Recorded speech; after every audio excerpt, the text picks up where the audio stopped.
feeling. Hey, let's get some good eat. Good eats. Good eats.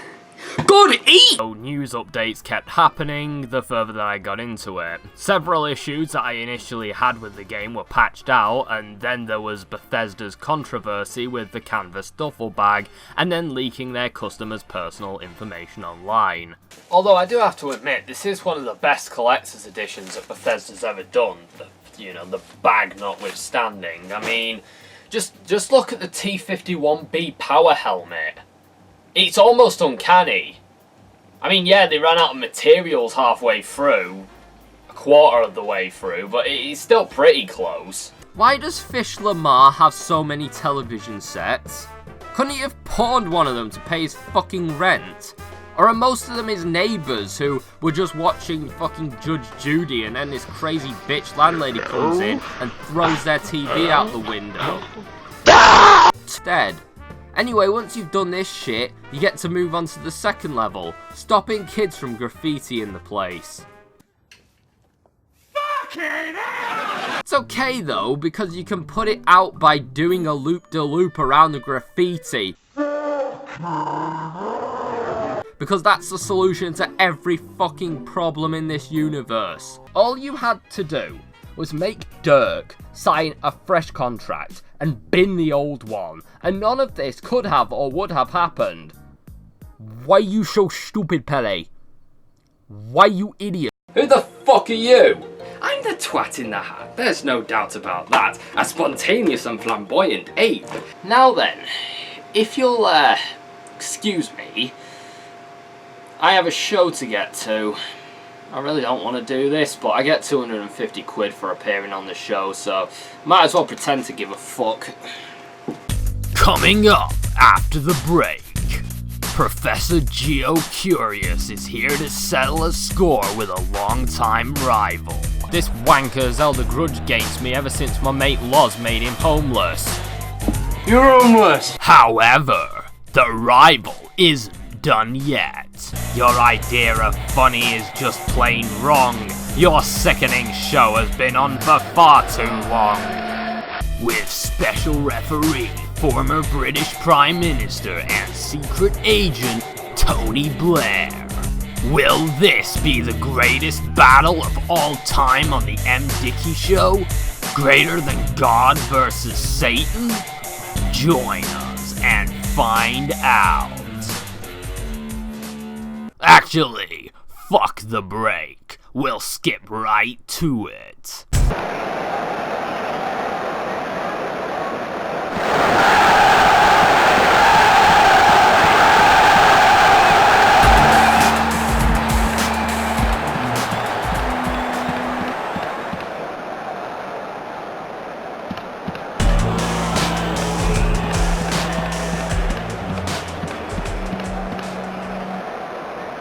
So I'm on today's show because this wanker's held a grudge against me ever since my mate Loz made him homeless.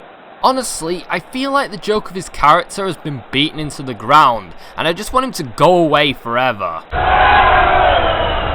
So you admit to casting me out onto the street? Oh, I'm so glad that we had this meet.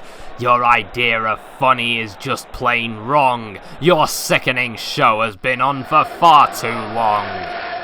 Oh, fuck off. It's not like you're any better with your slapdash rhyming and your stupid costume. Why do you even wear that anyway? Do you have, like, problems or something? I honestly can't wait until I finally defeat you and never have to see you again, you stupid monkey fuck. Everything is your fault, you fashion disaster. Prepare to face this martial master. Then there's the kite minigame, where you can fly a kite, which can be anything from a kite to a dinosaur, a car, or what I like to imagine is Daddy Pig's best suit. What the fuck? Pepper? George? This will not go unpunished!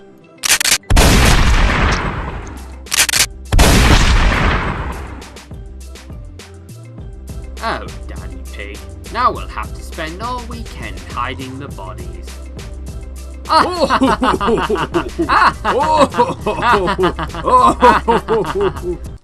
Hey lady.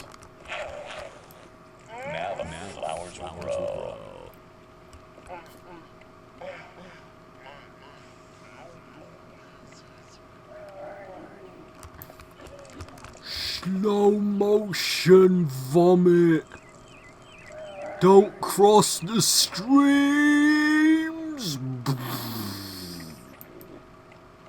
Anyway, I walk up to Kelly whilst following her, only to realise that touching her causes you to bounce off and go flying across the map. Go to this village where Mohammed learns the greatest of lessons. That children are little shits. This chavvy skinhead kid declares that he's a trickster. Oh, that Mohammed, such a prankster. He then declares open season on Mohammed, throwing stones at him. What the fuck is this? Britain 1st Palestinian Battalion? What the fuck's even going on? I like how the first brick thrown hits this kid in the head. Brilliant. Fucking brilliant. Then Mohammed gets the shit kicked out of him. I try stepping in to save him, but this happens. Holy shit. What the fuck?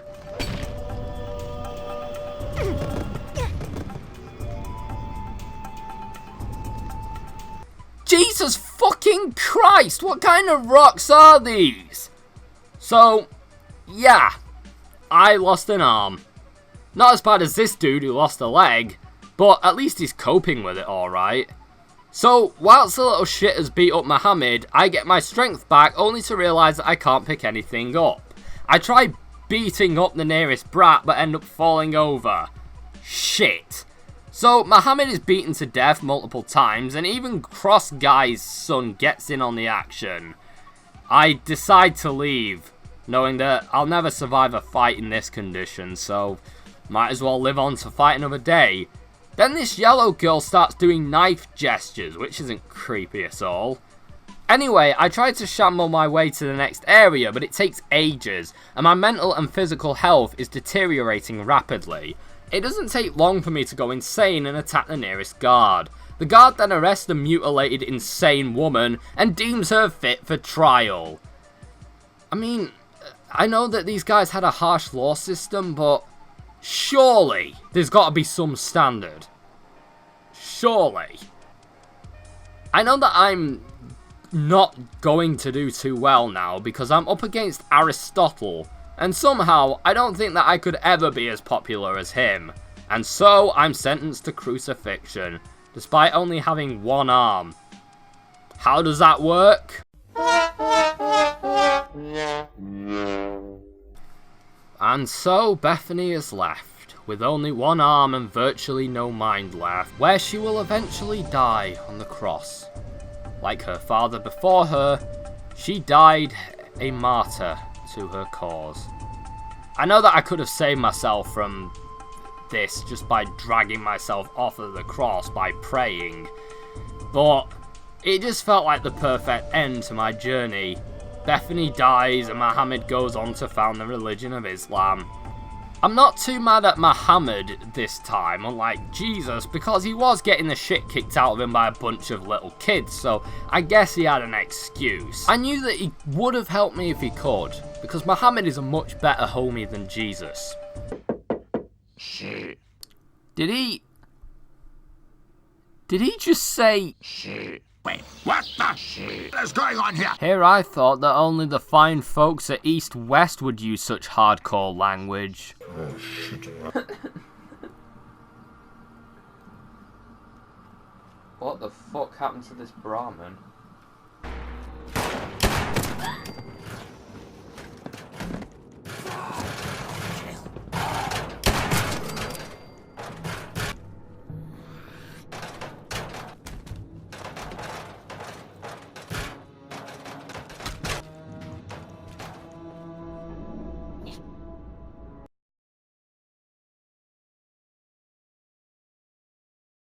Every mission is just busy work. Run here, do this, go here, and fetch that. Due to there not being anything complex in the game, all of the tasks are just mind-numbingly simple, and it gets old real quick. As I mentioned a few moments ago, one of the tasks was to follow a robot as he slowly moved his way through the wasteland, and that isn't the only mission, that this is the objective. Like, this exact objective, I've had to do twice with 2 different robots. There's another objective where you have to follow a Protectron around a town and protect him from his inevitable demise.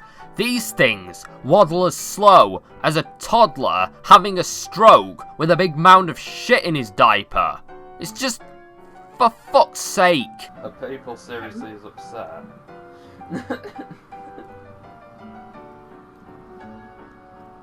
What the fuck happened to this Brahmin? When the game isn't assaulting you with abysmal backdrops, it's throwing LSD Dream Emulator rejects at you like this scary motherfucker. What the fuck is that? Also, whoever's idea it was to make this steaming kettle sound, which by the way you wouldn't hear in 2011, but let's not get carried away with reality here. But whoever thought that was a good sound to put on loop, I hope that you lean over a steaming kettle and burn your own fucking face off one day. Yeah. Rayman is the funniest one though, by far.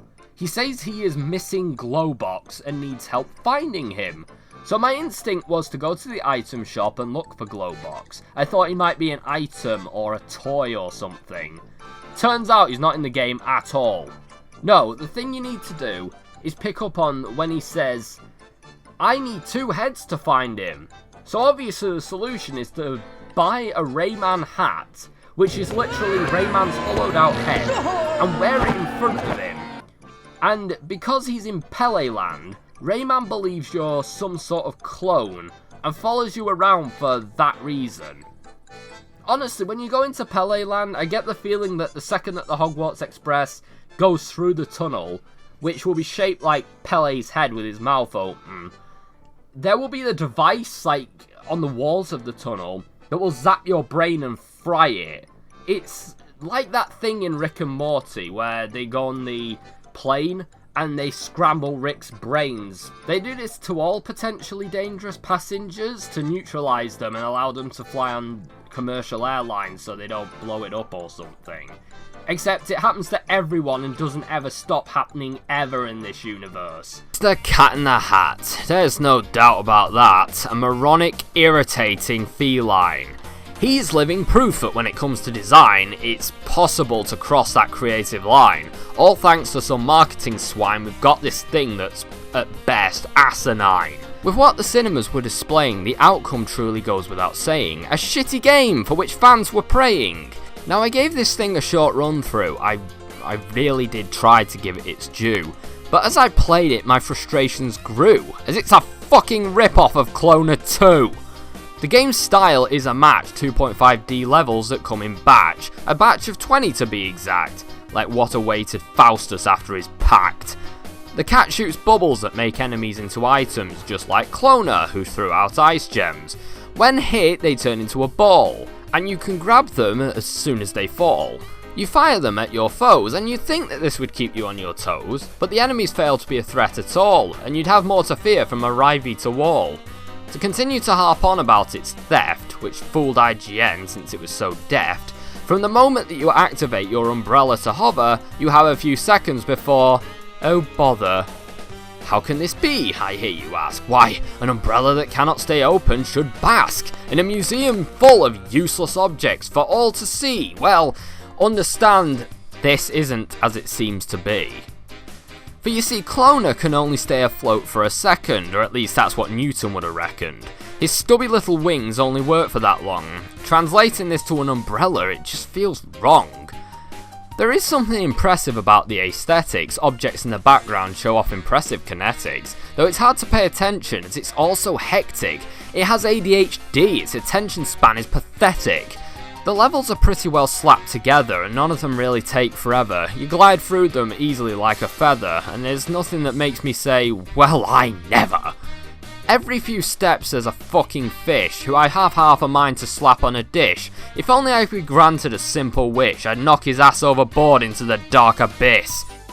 With a design that's inconsistent and advice that's unhelpful, you find yourself hitting the X button to quicken the dull. 9 out of 10 times what it says is void and null. Forget badgers, let's have a goldfish cull. Alec Baldwin looks decently done. His head, that is, the body resembles Slender's son. The objective is to chase this purple people eater, though I doubt I'd even care if he was a wife beater. And the Cat in the Hat, he's a bit of a twat, constantly insulting his allies. Anyone who helps him he'll gladly chastise, but he'll gladly accept their help when his own needs arise. All is passed off under the guise that he is the hero, or so the game implies. This cat resembles some sort of demon in disguise. I mean, look at that face, that mouth, those eyes. Children go so deliciously with fries. Ugh, looking at this monster is more than unwise. I got through 2 levels of this monotonous shit before my thumb twitched towards quit. This game is like Bugs Bunny's birthday blowout. The enemies, level hazards, they have no clout. Without a sense of challenge, there's no fun. It's like Russian roulette but with an empty gun. You just go from one side to the other, run, run, run, before you know it, you have won. Even the boss fights are incredibly bland, just got to avoid this robot's hand. Like any boss made by Forrest Gump, you can beat the whole thing if you jump, jump, jump. I was so bored, so disheartened. Jumping over attacks with controls that were retarded. Even though a child could do this in kindergarten. My lives, one by one, were quickly discarded.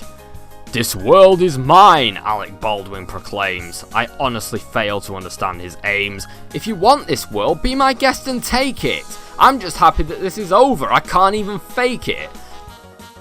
Though this game isn't a complete disaster, it's something that anyone could master. But with a tiring dialogue and terrible jokes, it could easily make an atheist out of a pastor.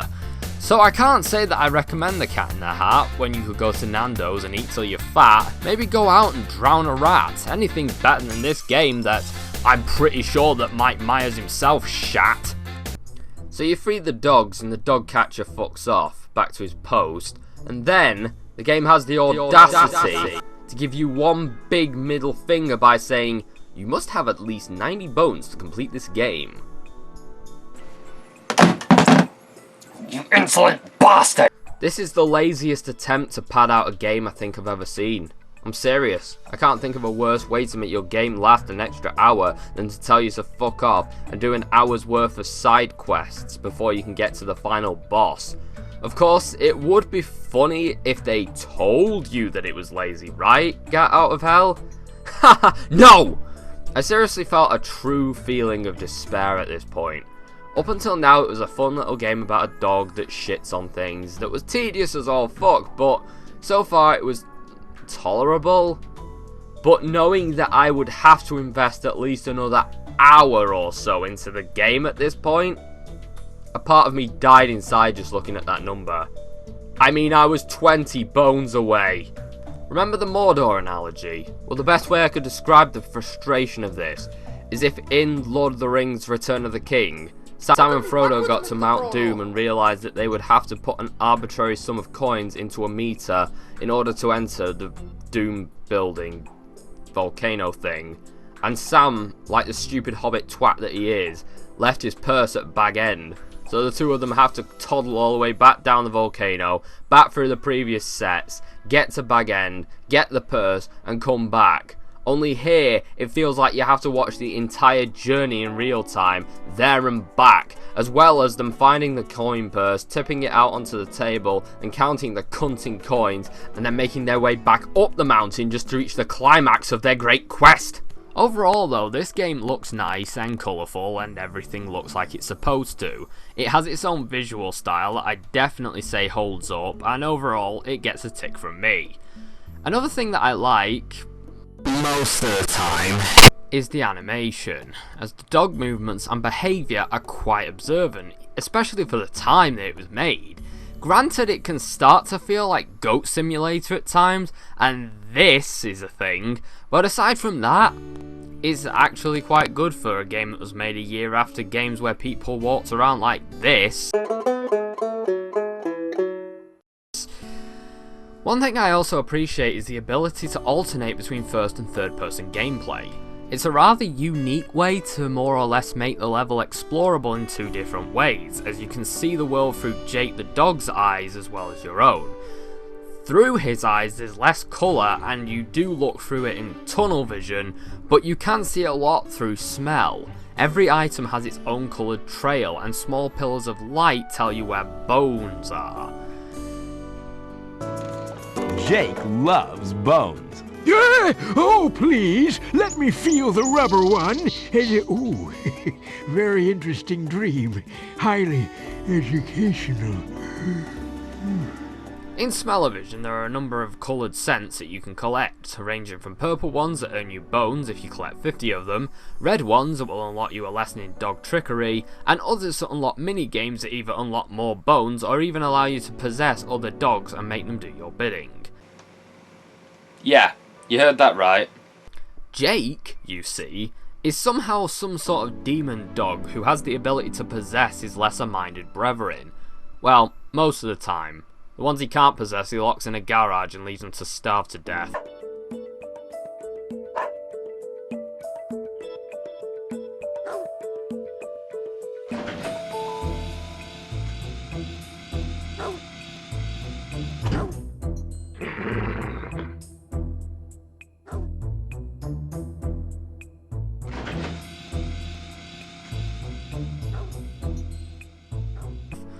Honestly, I'm not entirely sure how this is supposed to work. If you take any supernatural demon possession out of the equation, you might think that Jake is perhaps being persuasive and getting the other dogs to act out his bidding through charisma.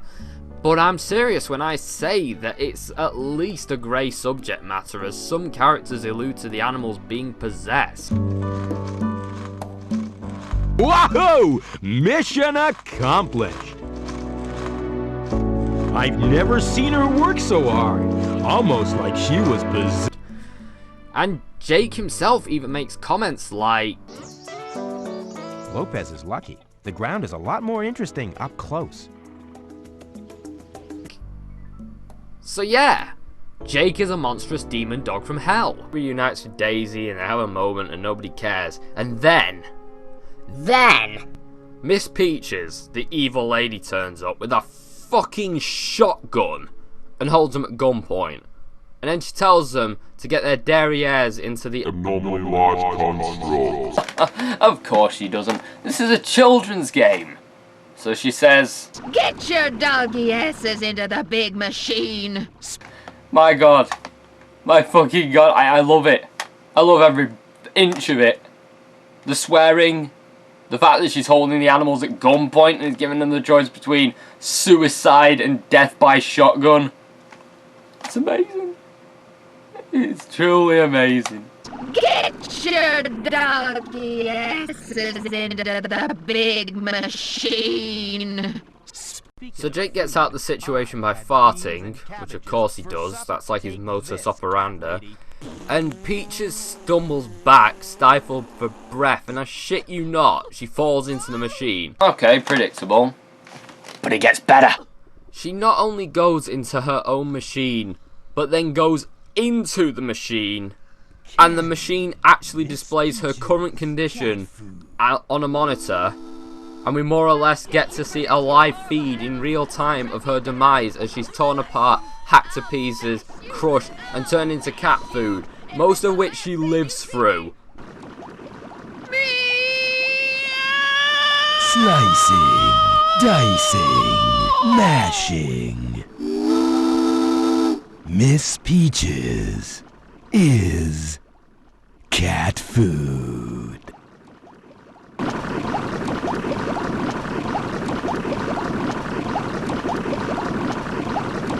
So that's it. Miss Peaches is now canned peaches. Here, we exchange Christmas gift now. So I finally catch up to Habib, the arms merchant that is, just in time for the ammo dumps to blow up, and I manage to kill everyone in the arena who isn't armed.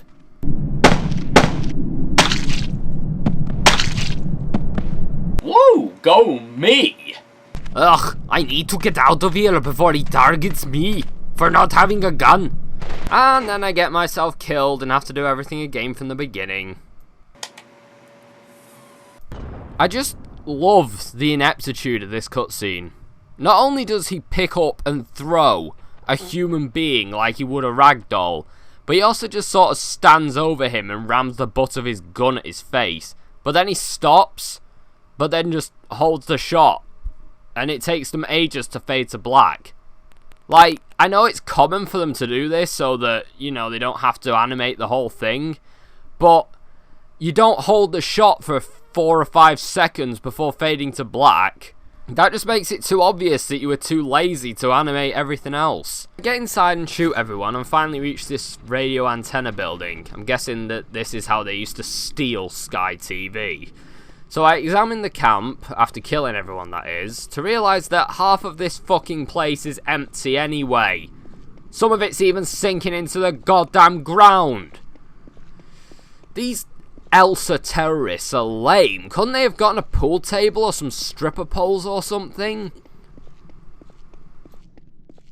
I found a dishy. What happens when I put my finger in here? This is Tango 906, deploying airstrike. Wait, couldn't you wait, you twats? There was no time, Leslie. But the camp was empty. Yes, we are aware of that, but we just fucking hate you, Leslie. Hope you die, bye. Ah!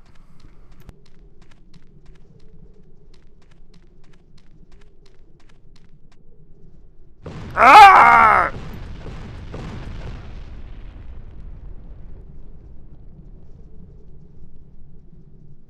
You know what? I take back what I said about endangering this guy's life. It seems that they're desperately trying to get him killed.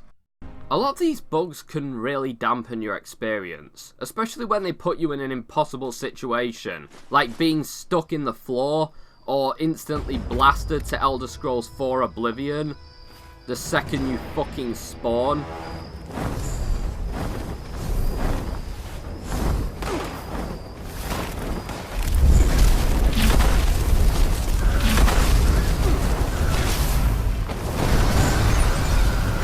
Oh, that happened, by the way, but I'll get to that in a bit, because that's a story on its own. I hate these things. I hate them so fucking much. On a level that I didn't even know I had. I didn't know that I had this level of hate. Like, my hatred for these things goes deeper than that of the Raving Rabbids. No! I'm serious, these fucking things can fuck right off. Imagine a dragon from Skyrim. A dragon that never lands on the ground and takes 4 times as much damage as a dragon from Skyrim. It has an endless recharge on all of its attacks, which includes a sonic wave that can shatter your armor like it's tissue paper, and shrugs off most of the damage you do to it. Now imagine that it can also fart radioactive clouds that hurt you through proxy, fly through walls, and none of these attacks have any visible cooldown timers or anything to give it balance. Imagine now that it brought 3 of its buddies along and attacked you the second that you spawn into the game.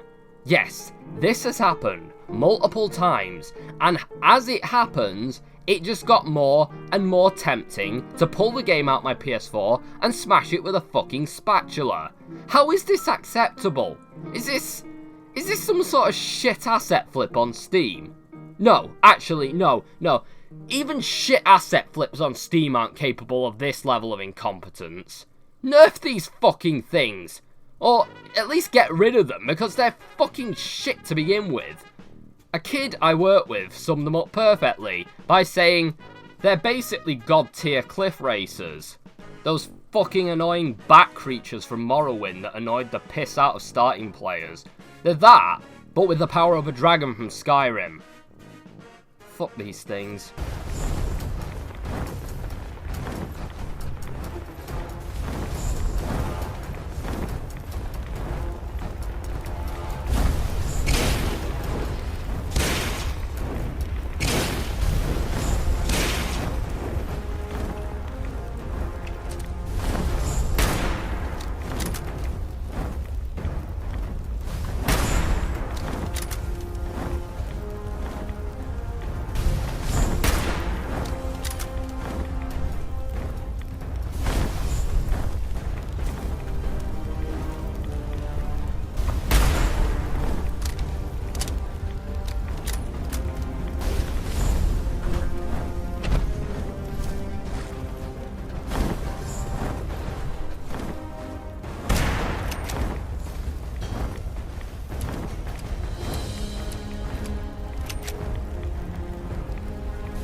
There was one instance where I was home free after abducting a cat, and I fell through some sort of hole in the space-time continuum that I found in a sandbox in a children's play area, falling thousands of feet down into the sky. Okay, so the important thing here is not to panic.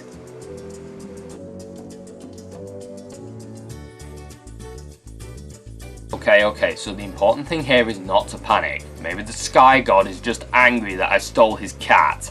So, if I give him the cat back, maybe he'll let it go.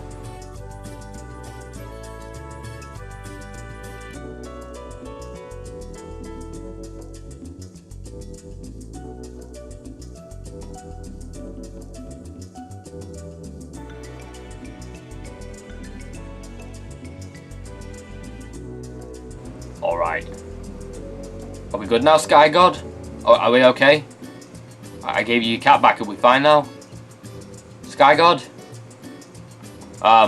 Okay. Well, I've just lost my only bargaining chip. The only thing I had control over is now gone. So, I finally find a way into the palace and... Wait. What? Let me back in!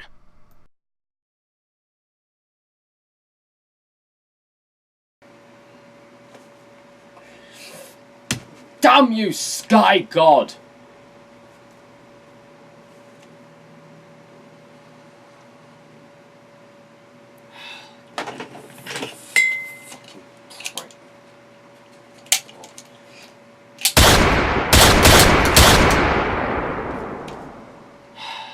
I'm gonna make a brew whilst I wait for the bullet to hit him. So at this point my objective is to look for 4 plates to put in a fountain to make it, well, work as a fountain. So off I go looking, and it's at this point that I ended up dying several times because of the game's brilliant design. But my favourite death of them all was when I climbed up this ledge, scrambled up to the surface, and I fucking fell through the floor and died. Honestly, what the fuck was that?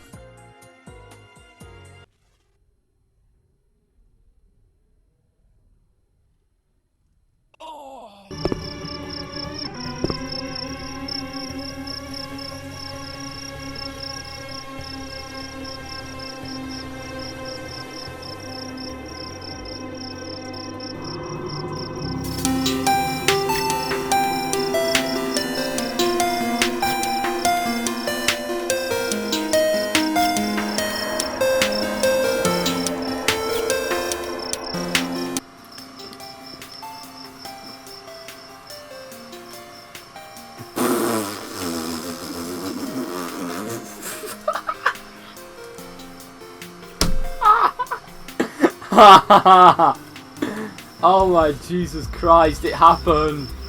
It happened! I'm not even falling! Oh god, it actually happened! And now I'm cursed to fall through this empty void of nothing for all eternity. Oh well, it's better than where I was. Thank you, Sky God. You saved me from this game.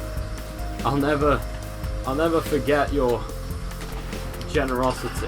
Oh god, there's no way to quit the game.